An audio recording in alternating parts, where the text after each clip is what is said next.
Welcome back, everyone, and let's get started.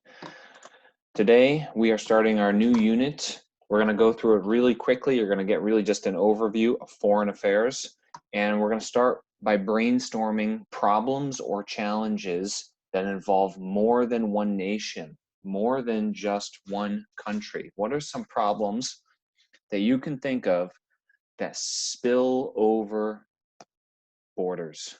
Think about that for just a moment. So our essential questions for the Foreign Affairs Unit are: how does the United States influence democracy all over the country?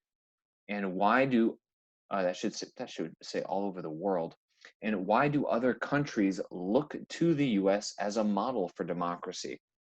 We are the world's oldest modern democracy. I say oldest modern democracy because, of course, of ancient Athens was an example.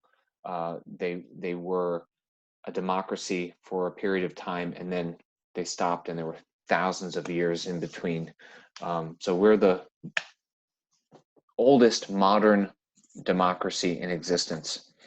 So we're going to differentiate concepts related to domestic and foreign policy. So we're going to identify global problems. I hope you've thought of at least one, so we can differentiate or tell the difference between what's a domestic affair and what's a foreign affair, and highlight the need for international cooperation. You know what that means, right? That means working together. So we're going to start with a couple of definitions here. Domestic. When you hear the word domestic, I want you to think of the word home. Inside your home. Where's your home? The United States of America is your home. So a domestic issue or a domestic affair is something related to inside of our country, something dealing with how we manage our community, our people. So, for example, if we're deciding whether or not to build a new airport, it's inside of our borders. It's a domestic issue. If we're deciding whether or not we want to build a new hospital or a new school, it's a domestic issue. If we're deciding on whether or not we should allow 18-year-olds to drink alcohol or to smoke cigarettes, or whether we should make the age limit 21, or maybe we should not allow anyone to smoke cigarettes because they're just so harmful. That's a domestic issue because it only affects people living here in this country. The word foreign is going to be the opposite. It's going to mean, foreign means distant or alien. It is whatever is outside of our borders. So if we're talking about a rainforest in Brazil being chopped down, well, is Brazil part of the United States? No, it's not. It's another country. So that's a foreign affair or foreign issue. If we're talking about a volcano erupting in Indonesia and it's affecting plane traffic because of the ash in the air, and so planes have to go around the area, that's a foreign affair because it's not inside of our country, and that's happened before. The concept of global interdependence. The idea, the reality is that we are way more dependent on other countries than ever before. And I can't think of anything that would prove this better than what we've had happen in the last couple of months with the pandemic. We've seen supply lines getting interrupted. We've learned that crucial medications and even personal protective equipment for nurses and doctors, there were massive shortages because where all that stuff was produced was where? In China. And when China got the virus, they had to shut down so many factories. And so then those factories weren't producing. And so the entire world ran out of face masks, and gloves and surgical gowns and all that kind of stuff. Um, so we rely on other countries, and other countries rely on us. There is global interdependence. We depend on one another, and there's always been a degree of global interdependence going back thousands of years. It's just never been so in our face and so crucial as it is today in 2020. Going back, as I said, thousands of years, you had trade routes. One of the earliest was the Silk Road from China to Europe. And rich Europeans, kings and princes, wanted to buy specialty luxury items from China. Spices, silk was very popular. And so those goods made their way along what became known as the Silk Road. In the 1300s, we saw a pandemic called the bubonic plague, or some people call it the Black Death, and it spread throughout Europe. And that's this image in the lower left here.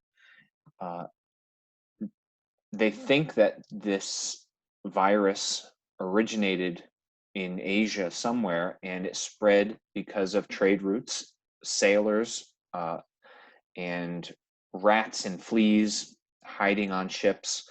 And the bubonic plague spread over a number of years and killed between a quarter and a third of the European population. Think 1 out of 4 people dying of the plague in the 1340s and 1350s. And then in the 1600s, you have the Atlantic slave trade, which has affected American history. We saw about 500,000 people taken from Africa against their will and brought to this country as slaves. Why did the slave trade happen? Well, because of international capitalism, the desire to move raw materials from one country to another, and the ability to use the disproportionate technological capabilities of Europeans bringing guns and gunboats to Africa, and they had the power to do that. So these 3 examples show us that for thousands of years, humans have interacted between different parts of the world, whether it was for trade or spreading disease by accident, or to take advantage of one another and enslave peoples. So we depend on one another for raw materials. We depend on one another. We have an effect on the whole world. And part of the good part of global interdependence is that we can get goods from one side of the planet to the other in a relatively short amount of time, right? You can drink tea that was grown in China or grown in India. You can most of the products in your house come from another country, right? And they're produced over there very cheaply, and they're affordable. So that's great. It means that we have more stuff, that we are materially rich. The negative side of global interdependence is, of course, that things happening on the other side of the planet can negatively impact you and me. A flood in Thailand can have an effect on you. A forest fire in Brazil can have an effect on you. A virus from China can have an effect, is affecting all of us. That's why we're doing this online, because of a virus that started, they think, in China. An invasion in Ukraine can affect you. Way back when, 2011, I believe it was, there was a flood in Thailand. And at that time, I was trying to back up my computer files, my images and movies and stuff that I had saved. And I went to Best Buy to purchase a hard drive, external hard drive. And the price of the external hard drive, which is normally, back then it was probably around, you'd expect to pay $70 or $80. and there was only one, and it was they're selling it for $300. And I said, why is it so expensive? And they said, and the salesman said, there was a flood in Thailand, and Thailand, this one factory produces 90% of the world's external hard drives. They had a flood, the factory got knocked out, therefore the world lacks external hard drives. So something going on in the other part of the world can affect you and I in a good or a bad way. So let's talk about some things going on in the world that have an effect on us. I asked you to brainstorm and think about problems that spill over borders. It seems to me that the problems that spill over borders are some of the biggest problems, and they're pretty interesting. There's something called the Great Garbage Patch. Have you ever heard of this?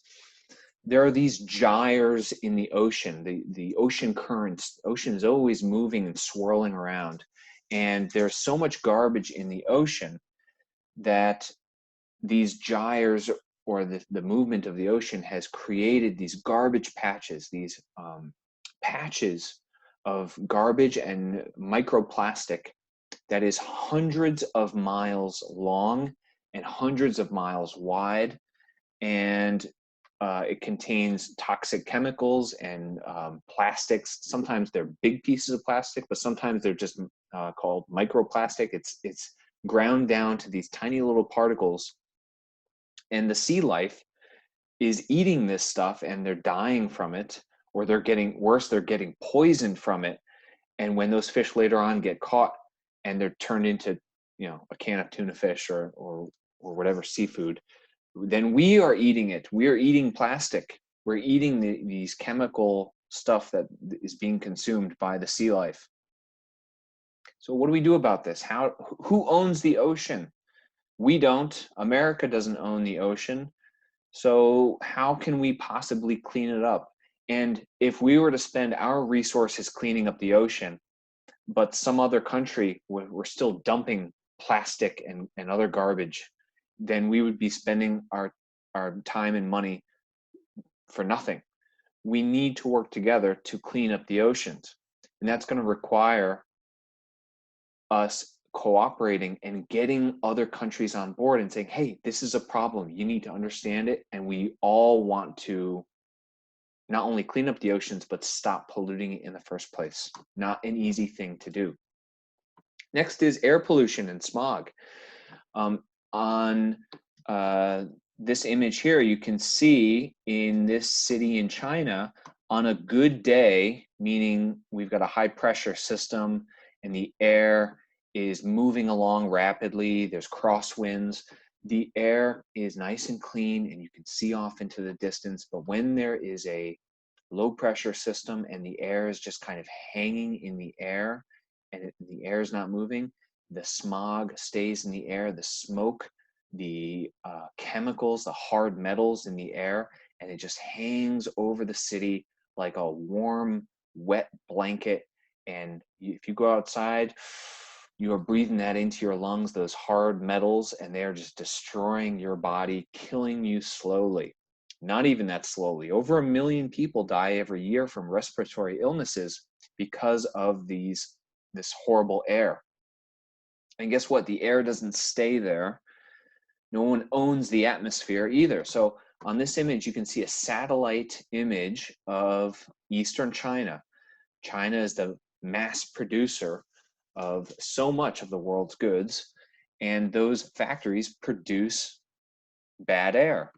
And when the wind is strong enough, that bad air, that air pollution, that smog drifts over and pollutes Korea, the peninsula of Korea, and even the archipelago of Japan. Over here, you can see Japan is covered up by some of the clouds. This image was taken in 2004. This is an ongoing issue. Pollution does not respect borders. China is a major producer. How is Japan and Korea going to pressure China when China is so much bigger and stronger than them? How are they going to ask them, pretty please, stop polluting the air. We can't breathe over here. I mean, it's even worse in China, but your stuff is blowing over to our country. Not an easy thing to deal with. Deforestation has been going on for a long time, but this is an issue that's accelerating. It's getting worse and worse and worse, faster and faster and faster. We're talking about the clear cutting of pristine old growth rainforest, the kind of rainforest that creates its own weather, that has these are known as the lungs of planet Earth. They produce more oxygen than any other part of the planet. This is what allows us to breathe and exist. And as the rainforest is chopped down to create farmland, usually for a cash crop, the world suffers. The world has less oxygen. The world has more carbon in the atmosphere, and global warming then accelerates. What can we do about that? We don't own Brazil. We can't tell Brazil what to do. And there are people down there who want to develop, and they want to get rich, and they want to have a good life, just like anyone here wants to get rich and have a good life and be successful. How can we tell them what to do? It's their country, it's their land. How can we help them understand? It's a big problem. Here's another big problem: climate change. There are low-lying, and what I mean by that is islands that are so little above the ocean. They may only be 1 or 2 feet above sea level. And as the climate is getting warmer and warmer, and the Arctic ice is melting, and the polar ice caps are melting, and the ocean levels are rising, those low-lying islands will disappear. Some of them have already started. It's even believed that parts of Florida will be gone in 100 years, which won't affect me, and probably not you, but your grandchildren, your great-grandchildren, if you have children, they'll be affected. There will be parts of Florida that are uninhabitable, or they'll be flooded. And some entire countries like the Bahamas and some other low-lying island nations will be completely gone, totally gone. Where do those people go? Where can they become a citizen of? Will their country still exist? Will their country just be gone forever? Or will they be gifted land somewhere? Would we be kind enough to say, hey, sorry we wrecked the planet, we're going to give you, whatever square mileage you had on your country that disappeared, we'll give you some of that in Alaska or somewhere where we have some spare land. I don't know. Would any nation be so magnanimous as to give land and keep those nations alive as nations, or will they just go away and cease to exist? This is a question for humanity. Pandemic. You all know about this. I don't have to explain it to you. Diseases crop up from time to time. They kill millions of people. The bubonic plague in the 1300s, the Black Death, it was called. As bad as COVID-19 is, it's got nothing on the Black Death, which killed between 1/4 and 1/3 of Europe. We're a little bit better now in terms of hygiene, and we know how to flatten the curve and social distancing. This is all stuff that humanity has had to learn at the cost of millions of lives and multiple pandemics that have ravaged the human race over time. Another issue is war, civil unrest, insurrection. Whenever there's a war nowadays, in modern times, it is the civilian population who is victimized the most. It is innocent men, women, and children who had no part in creating the instability. They had no part in starting the war, but they're the ones who are getting shot. They're the ones who who are dying in the street. They're the ones whose homes and businesses are bombed and obliterated. They're the ones who have to run for their lives in circumstances where they are starving and they have nowhere to go and they have no hope of returning home ever. And at the same time, you've got kids growing up in refugee camps, if they're lucky enough to even get a refugee camp. Who can provide for them? And where are those kids going to get an education in the meantime? So you have these big populations. Syria is one right now, in Syria, where there's millions of people who have fled the country and they've gone to Jordan or Turkey or somewhere else. And that civil war has been going on now, what, 8 years, something like that. And these kids are growing up and they're traumatized and they've had no education. They have no future. Can't the world community, can't the big, strong countries like America or Russia or China, can't we step in and mediate and end this war, this conflict, and bring peace and restore and rebuild? Or should we just sit back and say, hey, let these people figure it out. Let them deal with it. There are some Americans who believe that. They're called isolationists. They believe we shouldn't get involved. Let them handle their own affairs. But this is an issue that spills over borders and it affects millions of people. And there's a humanitarian urge to help those innocent people. When someone is in trouble, we want to help. Most people want to help. So we have this global interdependence, and the question is, hey, what can we do? We've got the garbage and environmental concerns and poverty and war and pandemics. What can we do as a human race? And the answer is we organize.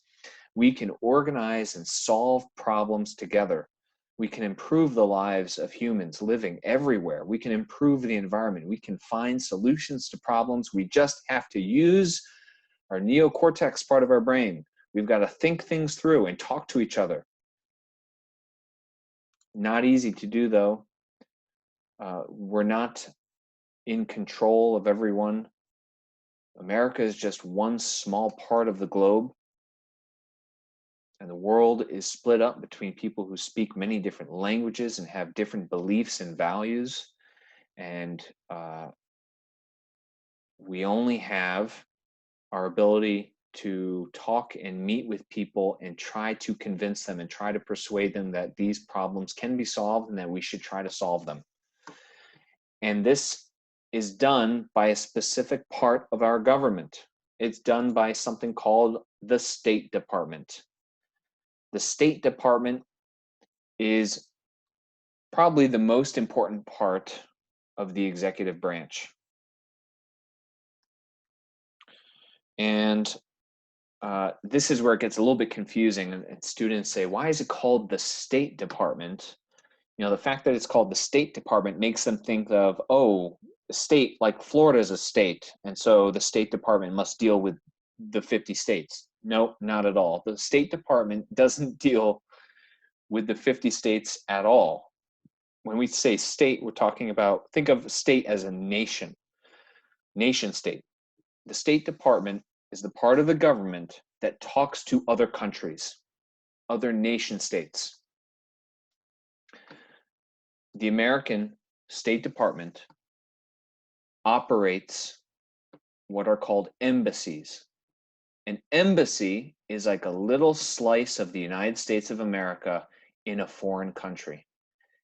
There are 294 physical embassies, consulates, and diplomatic missions spread around the other nations all over planet Earth. This is where our diplomats go to conduct diplomacy, to talk with those other world leaders and try to convince them to work with us to solve a problem. So diplomacy is essentially doing the work of negotiation and persuasion and doing it in their own language. So we have an American embassy in Moscow, Russia. We don't conduct our diplomacy in English. We talk to them in their language, in Russian. So we have specialists who speak Russian, and they go over to Moscow and they serve and they talk to the Russian government in Russian. And you can imagine all the languages and all the different peoples all over the world. So we need language experts who are willing to work for the American government and talk to those other governments to work, or to try to get them to work together, to maintain those friendships, to work together for our mutual benefit.